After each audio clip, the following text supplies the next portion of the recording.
Screen दिसते का? Screen दिसते का? ओके.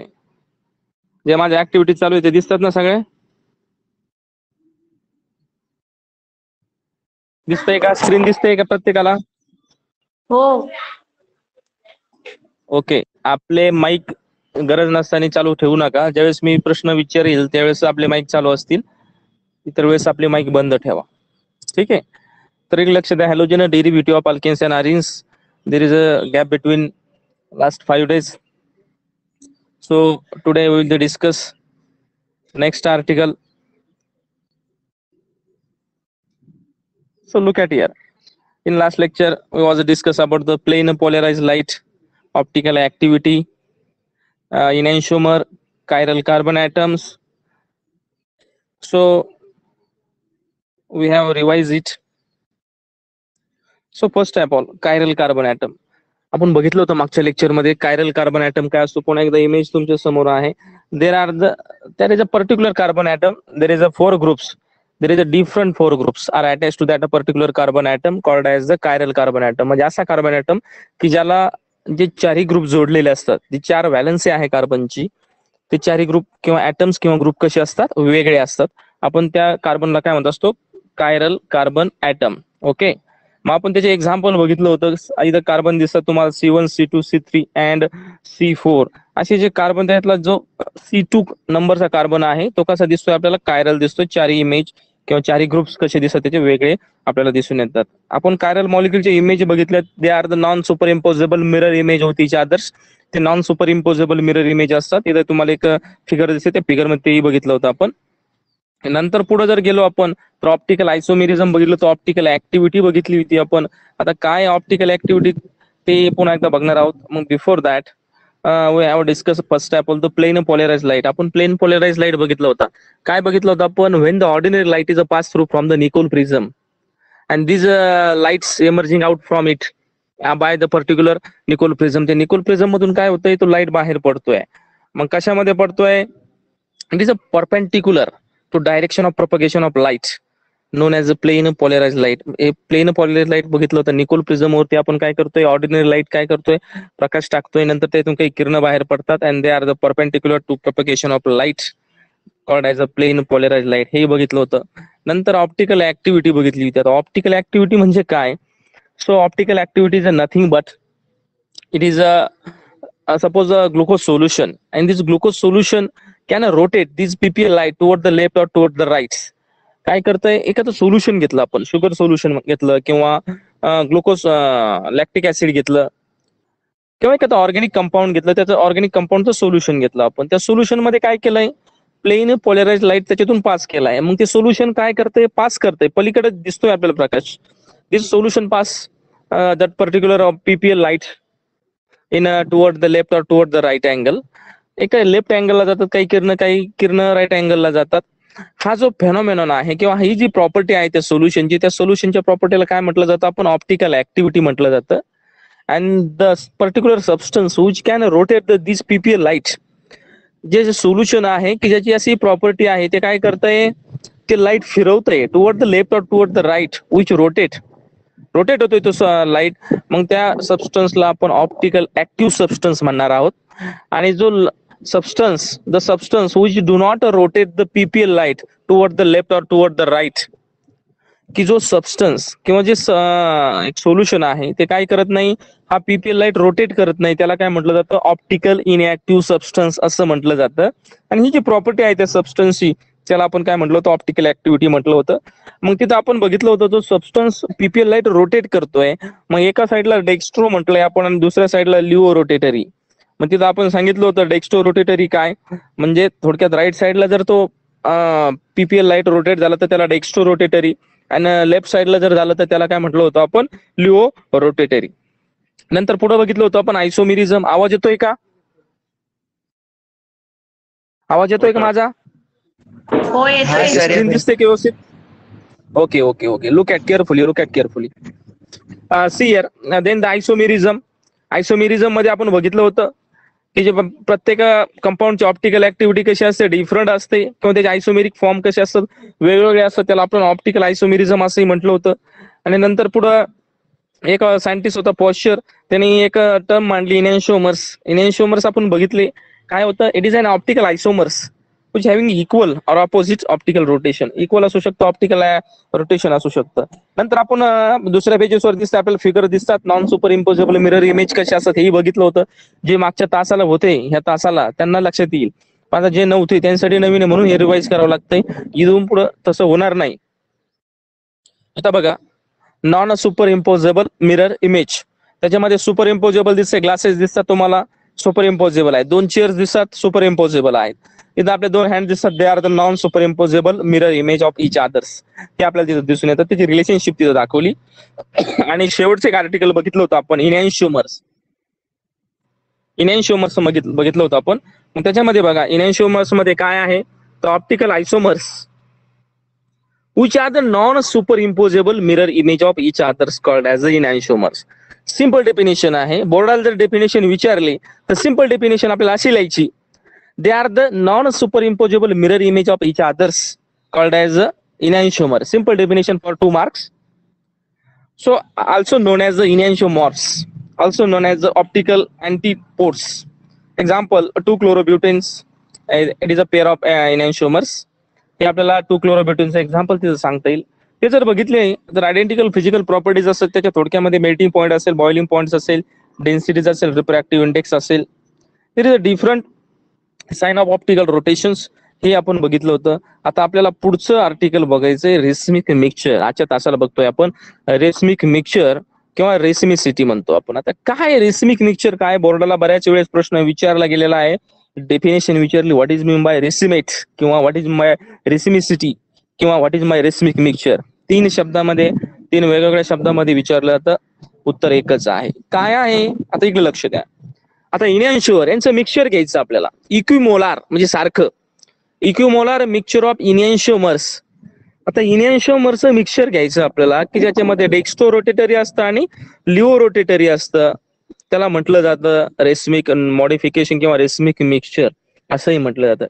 मग सिंपल डेफिनेशन तुमच्या भाषेमध्ये तुम्हाला लिहायची, काय डेफिनेशन लिहिणार तुम्ही मग, it is an just a minute, just a minute, 1 minute hold करा, 1 मिनिट होल्ड करा.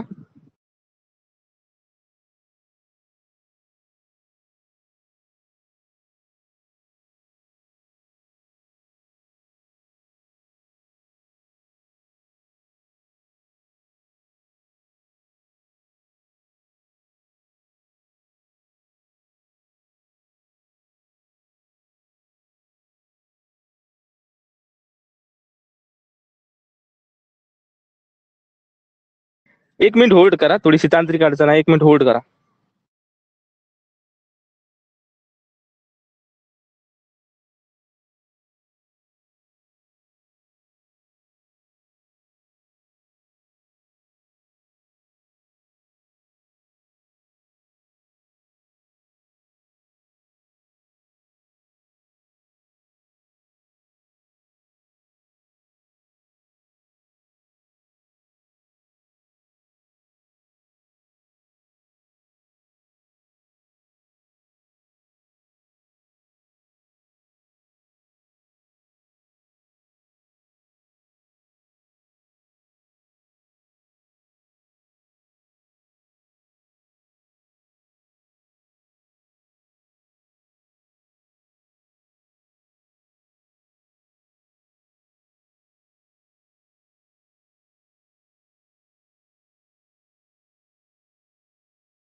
So we will continue.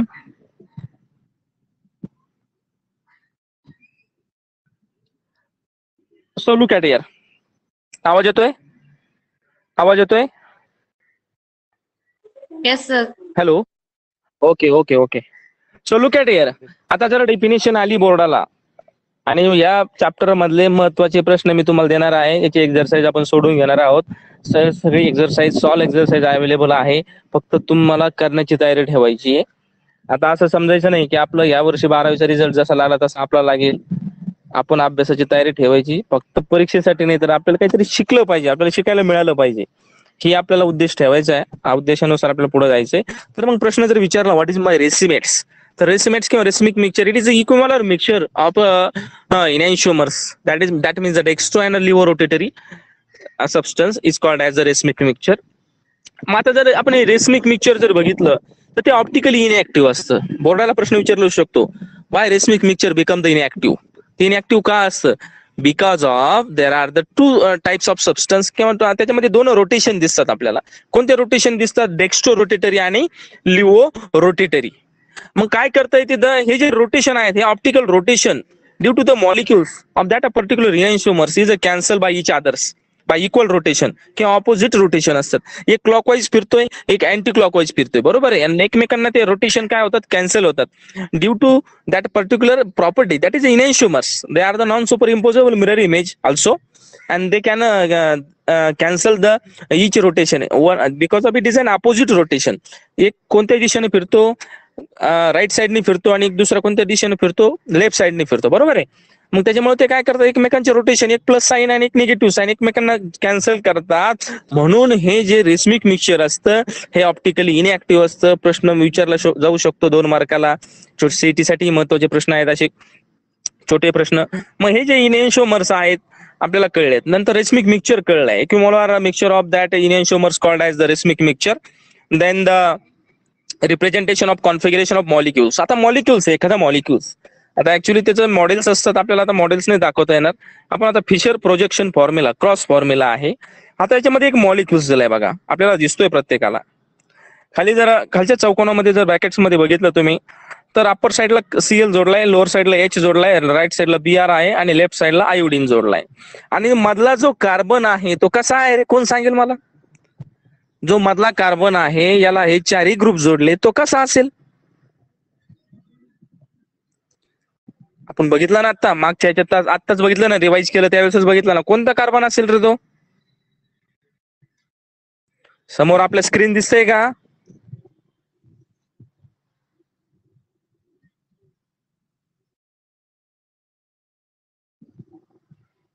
Hello, आवाज येतोय का माझा? आवाज येतोय का?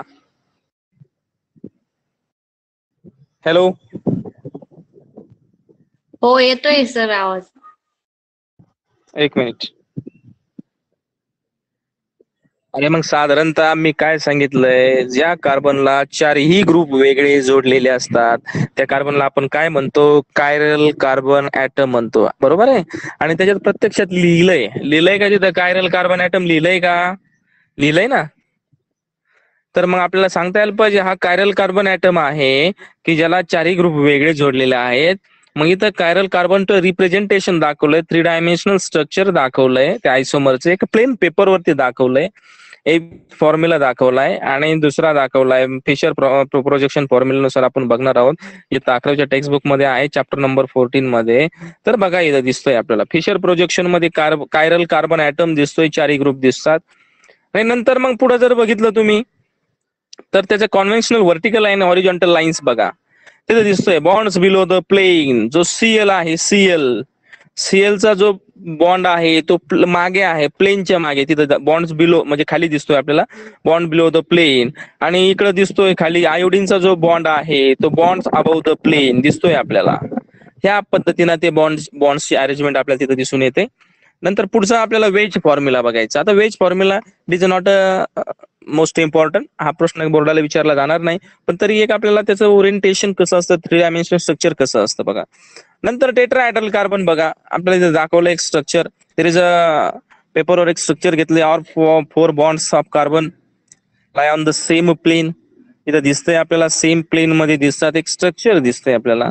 पेपरवरती घेतलेलं बॉन्ड लाईन्स तिथं दाखवल्यात, बोर्ड लाईन्स दाखवल्यात. मग बघा below the plane, in the plane, किंवा अबव द प्लेन. बघा इन द प्लेन मध्ये आहे, खालचा हायड्रोजन जोडलाय तो अबव द प्लेन आहे आणि खाली जो जोडलाय तो बिलो द प्लेन आहे. म्हणजे त्या पेपर ऑल प्लेन पेपर वरती. म्हणजे हे आपल्याला फक्त इमॅजिनरी स्ट्रक्चर सांगत, 3 डायमेन्शनल स्ट्रक्चर ते दाखवलेलं आहे. नंतर आता पुढे जायचंय आपल्याला केमिकल प्रॉपर्टीज. महत्वाचं एवढं एक आर्टिकल आपल्याला अजून 20 मिनिटांमध्ये बघायचंय. Chemical properties. आता काय केमिकल प्रॉपर्टीज अतिशय महत्वाच्या आहेत, आपण त्या बघूया लगेच. मग केमिकल प्रॉपर्टीज म्हणजे रासायनिक गुणधर्म कशाचे बघायचे आपल्याला, अल्किल हॅलाइड्सचे बघायचे. So we will discuss first step of the laboratory test of halo alkanes. Halo alkanes म्हणजेच अल्किल हॅलाइड्स. याची लॅबोरेटरी टेस्ट घ्यायची आपल्याला, आयडेंटिफाय करायचं हा हॅलो अल्किन्स आहे का. So we have discuss. So halo alkanes it is a neutral type in aqueous solution किंवा aqueous medium. आता ॲक्वस म्हणजे काय, जलीय द्रावण. जे द्रावण पाण्यामध्ये तयार केलं जातं त्याला म्हटलं जातं ॲक्वस सोल्युशन किंवा जलीय द्रावण.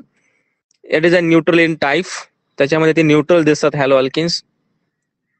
किंवा मग जर गरम तापवलं त्यांनी, it is warming with aqueous sodium और पोटॅशियम हायड्रॉक्साइड NaOH किंवा KOH सोबत जर याला वॉर्म केलं गरम केलं कशाला, अल्किल हॅलाइड्सला, तर काय मिळतंय, it is a covalently bonded halogen atom in halo alkanes convert in to halide ions. मग इथं काय होतंय, हायड्रॉक्साईड आयन्स जे आहेत, पोटॅशियम हायड्रॉक्साईड किंवा सोडियम हायड्रॉक्साईड आहेत, हे बॉन्डेड होतात halogen in the halo alkanes. Halo alkanes मधलं जो हॅलोजन आहे is a converted in to halides ion. आता इथं लक्ष द्या, एक रिॲक्शन दाखवली. काय घेतलंय, RX घेतलंय. RX म्हणजे अल्किल हॅलाइड्स. मग त्याच्यामध्ये OH घेतलाय. OH काय आहे तर NaOH मधला जो OH न्यूक्लिओफाइल्स आहे तो दिसतोय आपल्याला.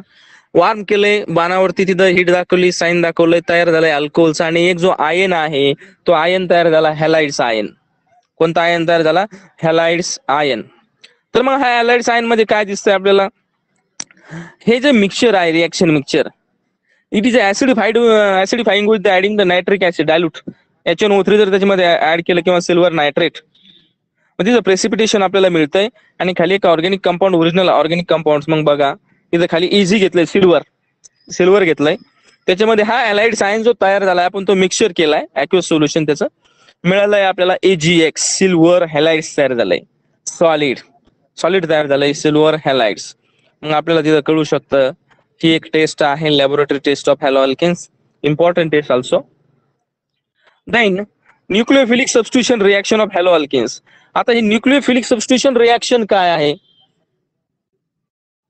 एक मिनिट होल्ड करा.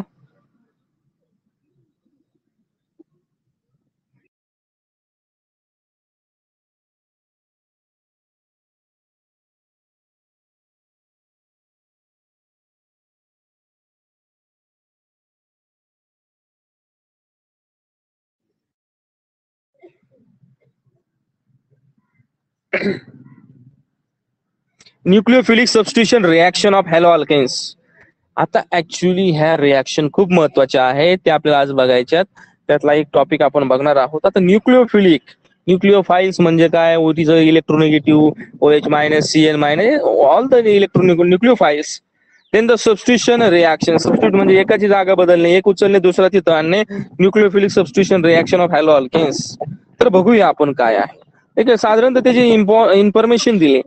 पहिला group bonded to a carbon atom. जे कार्बनला ग्रुप जोडलेले असतात ते काय करायचे, आपल्याला रिप्लेस करायचे. कशाने, by the another groups. There is a atoms or group is replaced by the another group of that particular carbon atom to we get the products. There is a no change in the states of that hybridization of carbon. म्हणजे कार्बनची जी hybridisation आहे, sp3 आहे, sp2 आहे किंवा sp आहे, हे hybridisation change होत नाही. जरी आपल्याला समोरचा प्रोडक्ट मिळाला तर त्याचं हायब्रिडायझेशन नथिंग चेंज. सो मग काय करतोय आपण, सबस्टिट्यूशन रिॲक्शन म्हणजे काय थोडक्यामध्ये, there is a one atoms or groups of that particular atom किंवा पर्टिक्युलर कार्बन. त्या कार्बनला जे ग्रुप जोडले त्याच्यातले ते ग्रुप रिप्लेस करतोय आणि त्याच्या जागेवरती काय करतोय, दुसरे ग्रुप्स आणतोय आपण. त्याला आपण म्हटलं जातं सबस्टिट्यूशन रिॲक्शन. इथं दिलंय, this reaction is called as a substitution reaction. आता इथं लक्ष द्या, बऱ्याचशा वेळेस बोर्डाला प्रश्न विचारला जातो, डिफाईन म्हणजे व्याख्या द्या. आता ऍक्च्युअली व्याख्या ही व्याख्याच असते, त्याच्याप्रमाणेच लिहावी लागते आपल्याला. पण थोडासा मागं तुमच्या भाषेत जरी लिहिलं थोडासा चेंज असेल तरी काही नाही, फक्त त्याच्यामधून जे समजून घ्यायचंय ते महत्वाचं आहे आपल्याला. मग याच्यामध्ये CX जर बॉन्ड बघितला आपण तर पोलर कोव्हॅलंट बॉन्ड दिसतोय, पॉझिटिव्हली दिसतोय आपल्याला. नंतर CX इलेक्ट्रोफिलिक सेंटर दिसतंय. आता इथं न्यूक्लिओफिलिक काय आहे, न्यूक्लिओफिलिक सबस्टिट्यूशन रिॲक्शन काय आहे, तर आपल्याला आता NaOH घेतला होता आपण, KOH घेतला होता, त्याच्यातला OH म्हणजे आहे nucleophiles which attacks on the positive centre, that means the carbon. तो कशावरती अटॅक करतोय, कार्बन वरती. Carbon because it is an electropositive centre which nucleophiles attacks, and this reaction is called as the nucleophilic substitution reaction, that is SN. S stand for substitution, N stand for nucleophilic substitution. This is the reaction.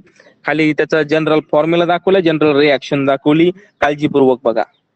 NU म्हणजे काय आहे, न्यूक्लिओफाइल्स दिसतोय आपल्याला तिथं, which possess electronegative charge. Then carbon which possess the electropositive charge दिसतंय, मी zoom करतोय थोडस, पुस्तक असले तरी समोर चालतील, नो प्रॉब्लेम.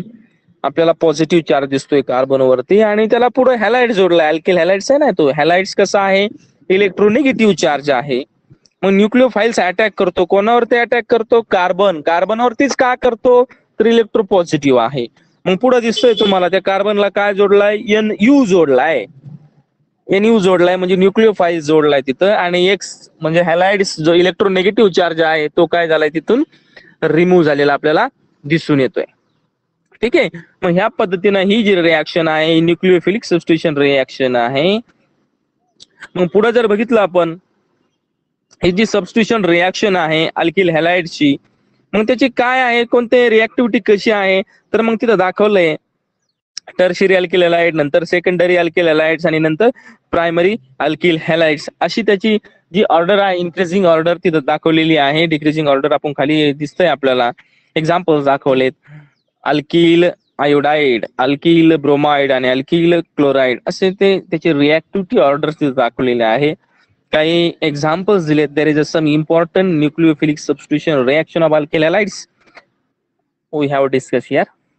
तर बघा आता इथं लक्ष द्या, न्यूक्लिओफिलिक सबस्टिट्यूशन रिॲक्शन हा चार्ट आहे, नोटबुक मध्ये काय करायचं आहे, सगळ्यांनी लिहून काढायचं आहे. अतिशय महत्वाचा चार्ट बोर्डाच्या दृष्टीने या चॅप्टरचा जेवढा महत्वाचा पार्ट आहे याच्यामध्ये आहे, या चार्ट मध्ये आहे. आता इकडे लक्ष द्या, न्यूक्लिओफाइल्स काय आहे मी सांगितलं, न्यूक्लिओफाइल्स म्हणजे ज्याच्यावरती इलेक्ट्रोनेगेटिव्ह चार्ज आहे त्या न्यूक्लिओफाइल्स म्हणायचे. मग हा न्यूक्लिओफाइल्स कोणावरती अटॅक करतोय, this attacks on the alkyl halides. कोणावरती अटॅक करतोय, अल्किल हॅलाइड्स वरती अटॅक करतोय. So nucleophiles attacks on the that electrophilic centers, so we get the different products. So first of all the RX, then reagent. Look at here, reagent is, it is a NaOH, and after that we have select the OH from the NaOH. So look at here, this is an OH from the NaOH, this is the OH from the KOH, this is the CN for the NaCN, this is the Cl for the from the NaCl. So look at here, first example NaOH. Look at here. First of all, the RX is the alkyl halides. Then the NaOH हा आला reagent. हा काय reagent. मग याच्यामध्ये न्यूक्लिओफाइल्स कोणता आहे, OH हा काय आहे, न्यूक्लिओफाइल्स आहे. हा मग OH कोणावरती अटॅक करतो, R म्हणजे काय आहे, तो अल्किल ग्रुप आहे, म्हणजे काय आहे, कार्बन आहे, त्याच्यावरती त्याचा अटॅक झालाय. तिथून काय होतोय, मग तिथं तयार होईल आपला प्रोडक्ट ROH, आणि तिथून बाहेर काय पडेल, X म्हणजे तुमचं शिल्लक राहील NaX सोडियम हॅलाइड्स, आणि इकडे तयार झालं तुमचं काय, अल्कोहोल्स. काय तयार झालं, अल्कोहोल्स. लक्ष द्या. मग NaOH मधला काय घेतला आपण, OH घेतला. OH is nothing but it is an nucleophiles. दुसरी रिएक्शन बघा, RX आहे अल्किल हॅलाइड. सगळे रिएक्शन आपण अल्किल हॅलाइड सोबतच करतोय. NaOR याचं नाव वेगळं आहे, सोडियम अल्कॉक्साइड. असं का आलं बरं, लक्ष द्या. सोडियमची संज्ञा Na दिसतंय which possess the electropositive charge. Then the alkyl, there is R and O, there is oxide, so name is the sodium alkoxide. मग याच्यामध्ये आपल्याला न्यूक्लिओफाइल्स घ्यायचा. न्यूक्लिओफाइल्स काय येईल रे तिथं, इलेक्ट्रोनिगेटिव्ह कोणता आहे, ऑक्सिजन. मग बघा इथं ऑक्सिजन कशाला जोडलेला आहे, अल्किल ग्रुपला जोडलेला आहे, म्हणजे OR ग्रुप ह्या इकडे RX च्या R ला जोडले जाईल. मग पुढे तयार होईल तुमचं इथर. मग इथरचा फंक्शनल ग्रुप इथं बघा आलाय ROR डॅश आणि पुढे तयार झालंय NaX. इथलं बघा NaOR मधलं Na शिल्लक राहिलं आणि अल्किल हॅलाइड मधलं X शिल्लक राहिलं. मग तयार काय झालंय आपलं NaX सोडियम हॅलाइड शिल्लक राहिलं. आता पुढचं एक्झाम्पल बघा सिल्वर कार्बॉक्सिलेट की ज्याच्यामध्ये काय दिसतंय तुम्हाला पुन्हा एकदा आपल्याला ऑक्सिजन तिथं काय दिसतोय सॉरी Ag काय दिसतोय इलेक्ट्रोनिगेटिव्ह सेंटर तिथं दिसतोय आपल्याला. तिथं सुद्धा प्रोडक्ट तयार झालाय फंक्शनल ग्रुप तयार झालाय ईस्टर AgX तिथं दिसतोय. नंतर पुढचं बघा NH3 अमोनिया घेतलाय त्याच्यामध्ये सुद्धा अमाइन्स NH2 तिथं दिसतंय आपल्याला अल्किल अमाइन तयार झालंय आणि प्रॉडक्ट तयार झालाय HX. नंतर पुढे बघा RX घेतलाय KCN घेतलाय KCN पोटॅशियम सायनाइड म्हणतो त्याला आपण. त्याच्यातला CN काय आहे न्यूक्लिओफाइल्स आहे इलेक्ट्रोनिगेटिव्ह सेंटर आहे तो कशावरती अटॅक करतोय R वरती अटॅक करतोय म्हणजे RCN तयार होतंय आणि तिकडे तयार होतंय RX म्हणजे अल्किल सायनाइड तयार झालं.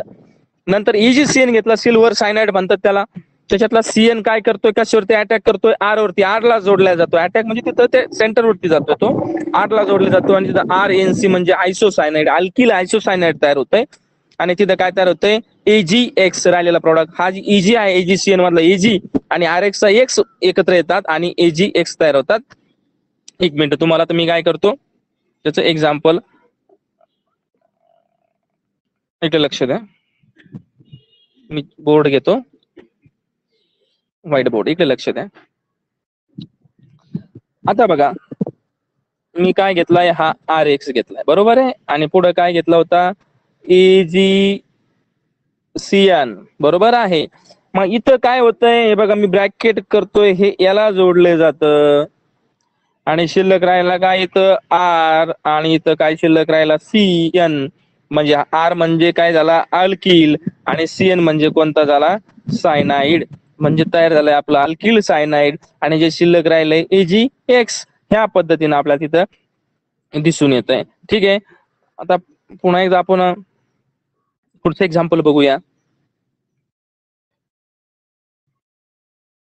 इथून पुढे तास आता घड्याळी एक तास सुद्धा होऊ शकतोय. आपल्याला जेवढे काम होते तेवढे आता इथले माझे संपलेले आहेत जवळपास. आता ओनली अँड ओनली लेक्चर्स डिटेलमध्ये आपण कोणाला काही अडचण असेल तर विचारित चला कारण की माझं आता ऑनलाईन चालू आहे तुम्ही ऐकताय तुमच्या समोर पुस्तक असेल पण जर अडचण असेल तर विचारित चालायचंय कारण की मला माहिती आहे अडचण कधी येते तेच आपण अभ्यास करतो त्यावेळेस अडचण येते. नंतर पोटॅशियम नायट्रेट घेतलंय बघा दिसतंय का तिथं KNO2 आणि RX घेतलंय मग तिथं एक प्रोडक्ट तयार झालाय तिथं अल्किल नायट्राइट दिसतोय पुढं आणि KX तयार झालाय आणि पुढे घेतलं एक सिल्वर नायट्राइट EgNO2 आहे ते लिहिताना तसं लिहिलंय बॉन्डिंग मध्ये EgNO2 ते तयार झालाय तुम्हाला नायट्रो अल्केन्स मिळतोय म्हणजे RNO2 तयार झाला. इथं बघा प्रोडक्ट सगळ्यात शेवटचा राईट साईडला सगळ्यात शेवटचा RNO2 आणि तयार झालं EgX प्रेसिपिटेशन तिथं आपल्याला दिसून येतंय. म्हणजे थोडक्यामध्ये न्यूक्लिओफिलिक सबस्टिट्यूशन रिॲक्शन म्हणजे काय So nucleophiles attack on the positive center. Then we get the different products. This reaction called as a nucleophilic substitution, a reaction of that alkyl halides. उद्याच्या तासाला अतिशय महत्वाचं SN1 आणि SN2 ह्या reactions आपण बघणार आहोत. आजच्या तासापुरतं इथंच आपण थांबणार आहोत. सूचना द्यायच्या मला अजून कोणी लेफ्ट व्हायचं नाही कारण की आता हे जे ऍप्लिकेशन आहे हे ऍप्लिकेशन काय करतंय तुमचा पूर्ण डाटा सेव्ह करतंय. तुम्ही तासाला किती वेळ होते तुमचं सगळं अटेंडन्स तुमचं पर्सेंटेज मध्ये अटेंडन्स इथं येतंय बघा. आता माझा तास चालला 35 मिनिट 35 मिनिटामध्ये तुम्ही किती वेळ उपस्थित होतात हे टक्केवारीमध्ये आम्हाला इथं कळतंय. ही तुमची फक्त उपस्थिती असून उपयोगाची नाहीये तर तुम्ही किती वेळ थांबलात हे सुद्धा इथं सगळं रेकॉर्ड केलं जाईल आणि ज्यावेळेस शाळा चालू होतील हे रेकॉर्ड तुमच्या समोर आम्ही मांडणार आहोत. त्याच्यामुळे प्रत्येकाने तासाला प्रेझेंटी लावायची ज्याने टीचमिंट ऍप डाउनलोड केलं नाही त्याने डाउनलोड करा. ज्यांचे राहिले त्यांना सांगा आणि तिथं ज्यावेळेस तुम्ही त्याच्यामध्ये जाताय त्यावेळेस स्टुडंट सिलेक्ट करा not a teacher. You are not a teachers you are a student so select the students this icon. मग तुमचे ज्यावेळेस तुम्ही ती स्टुडंट आयकॉन सिलेक्ट करता त्यावेळेस आम्हाला इकडे नोटिफिकेशन त्यावेळेस तुम्हाला तिथं आम्ही ऍडमिट करून घेतलं जाईल. तुम्हाला इथं तुमचा पूर्ण डाटा आमच्याकडे इथं अवेलेबल आहे. त्यामुळे काय करायचंय तुम्ही तासाला दररोज उपस्थित राहायचंय. Not only chemistry and biology, also physics, English, IT in all subjects. सगळ्या सब्जेक्टला मला प्रेझेंटी तुमची पाहिजे. लक्षात आलंय का? तुमची सगळी प्रेझेंटी आम्ही इथं नोट डाऊन करत असतो. कोणी लेफ्ट व्हायचं नाही. मी बोलतोय अजून, लेफ्ट होता जॉईन होताय असं करायचं नाहीये. ठीक आहे. आपण लवकरात लवकर आपण शाळा चालू करण्याचा प्रयत्न आहे आपला, कारण की जे ऑफलाईन आहे त्या ऑफलाईन मध्ये आपण जास्त घेऊ शकतो. याला थोड्याशा लिमिटेशन्स असतात, याला थोड्याशा मर्यादा असतात. लक्षात येतंय का? त्यामुळं प्रत्येकाने अभ्यास करा. आलेल्या अडचणी विचारित चला, पर्सनल ग्रुपला टाकत चला. तुम्हाला जर इथं क्लासमध्ये विचारायचे जर थोडस जरा संकोच वाटत असेल तर तुम्ही पर्सनल मला व्हॉट्सअपला हे करू शकता. काही अडचण प्रश्न असतील तुमचे तर विचारू शकता. ठीक आहे. Okay, so we have stop here. Thank you.